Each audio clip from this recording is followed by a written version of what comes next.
we show poverty because we show human beings in the worst social position that they could be. So then we create an opposite between those who are in poverty and those who are governors and governors' wives who have riches and luxury. We see the contradictions in their economic situation and in their social situation at the same time. So we get to see that perspective. Okay. Yeah.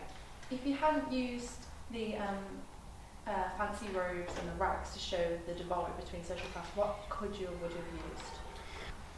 I think if we took away the extra detail that we add, we could just refine it to the actor themselves. The actor as a signifier of something. So they could change their voices, they could change their physicality, they could use what I like to call gestus, in the sense that you convey an attitude through a physical action or a stance.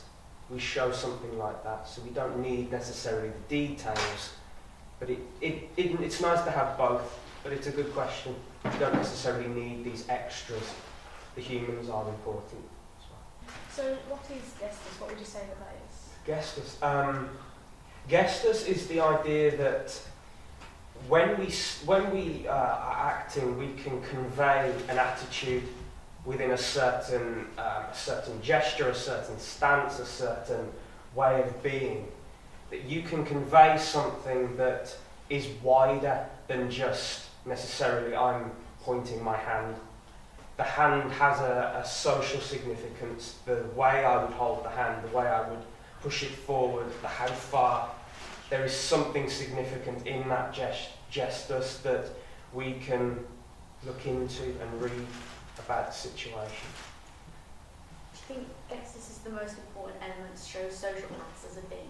I think that is one element, because I do have a feeling that we need all the elements of a theatre performance, but I've called it in the past, I've called it the separation of the elements, in the sense that you take the actors, the music, the costume, the set, each is a separate element in the performance, but each conveys something in its own right. So that when you listen to the music and you see the actors with maybe their gestus, they are split. So you can hear two ideas, but then they kind of come together, they merge in a way, because they're commenting on one another. So each element is significant in its own right, definitely. Why do you alienate the audience? In the sense, it's an interesting word you use, because alienation, we could also be distancing, we could also be separating, disconnecting. The idea is that we do that because if we create that gap where the actors and the audience don't feel, as I said earlier, don't feel moved by the action, it creates you to be involved. You're not just sitting back relaxed and just, oh, this is a pleasant aesthetic performance. If we alienate you from the action, you can start to question and start to think about why is this happening?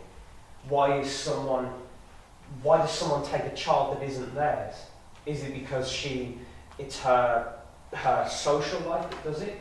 Does she just want a child? Does she feel for the child? We start to see these multi-layers of the human being, of our mentality. And only when you distance can you do that, I think. What is it that you do specifically that allows the audience to be alienated or distant? I think there are many elements. There are many again that separate. Each element could distance in its own right. If I take maybe an example, if I take the narration and the music, the narration is portrayed to you. It is spoken to you to explain the action whilst the action is happening. So you see both sides. You see the actor, you see the narration. You can combine.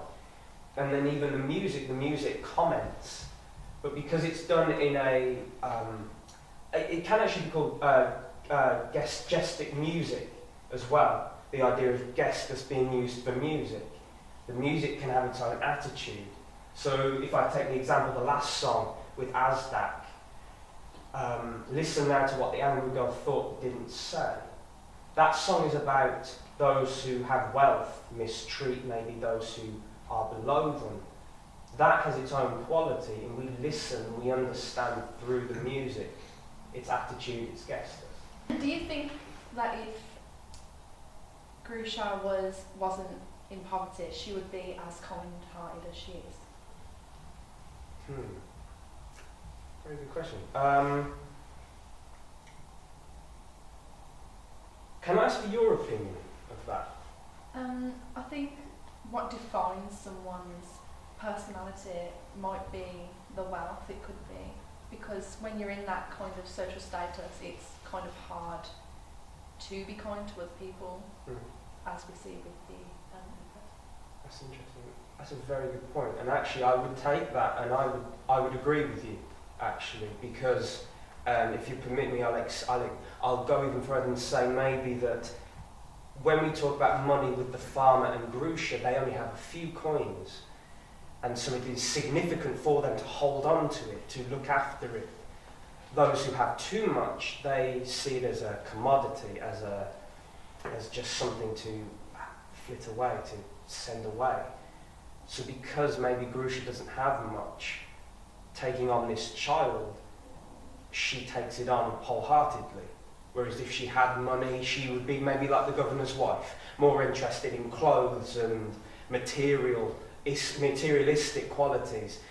So maybe that's her decency. She knows how to look after human beings because she doesn't need materials to do that. She's sufficient with the people she lives with. That's a good observation. What you have. I think Brecht has a really interesting perspective on the human condition and how we can manipulate our bodies to create meaning. I feel as though Brecht is a very complex practitioner in the sense that everything he does within his productions, he puts a meaning behind it. I really like the fact Brecht used narration as well as placards in many of his plays to help the audience have a deeper understanding of what's happening. I think it's interesting how, when rehearsing, Brecht can look at different details and pick out those details and change the atmosphere and the perspective of the scene. I like the way Brecht uses specific techniques so that the audience can feel distant from the actors on stage. I think Brecht's a significant practitioner due to the way that he changed the conventional forms of theatre, especially with the way that he uses his experiences politically and put that as an influence on his work. I enjoy watching Brecht pieces because I think his approach, his style and his techniques are very different to those practitioners of his time and in today's society. I think Brecht is a very timeless practitioner as he chose to, such as the issues that he chose to highlight in his time and when the performances were being performed to audiences, they can still relate to today's society and past societies that have